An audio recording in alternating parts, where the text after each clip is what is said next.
c'est le devoir d'abord de tout citoyen camerounais de s'inscrire sur les listes électorales parce que l'avenir de notre pays dépend de nous-mêmes. Moi, je me suis inscrite parce qu'aux prochaines élections, nous devons choisir notre futur président.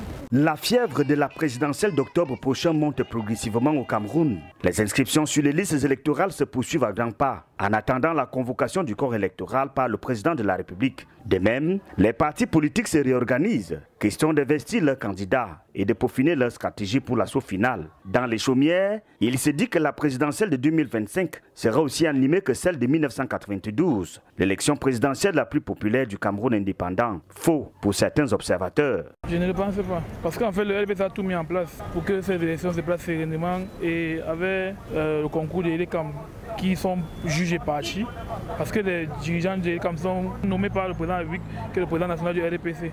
Donc je pense que tout est mis en place pour que le RDPC gagne sereinement ces élections. En 1992, le RDPC existait pourtant.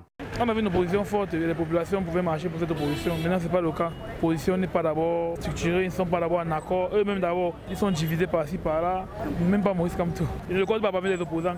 Parce qu'il a choisi de boycotter les élections en 2020 au détriment de nombreux de ces militants qui veulent être conseillers municipaux ou députés.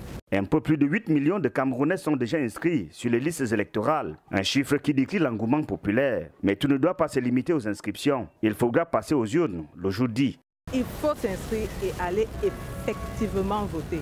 Ça ne sert à rien de s'inscrire et de ne pas aller voter. Parce que quand vous allez laisser le vide, on peut combler ce vide-là, tout simplement. Pour moi, nous devons tous participer. C'est qu'on soit opposé au régime ou pas. À ce jour, plus de 10 personnalités ont déjà déclaré leur candidature. Paul Biya, 92 ans d'âge et 43 ans au pouvoir, ne s'est pas encore déclaré officiellement. Mais son parti politique, le RDPC, le Rassemblement démocratique du peuple camerounais, multiplie ses actions de pré-campagne dans les 10 régions du pays.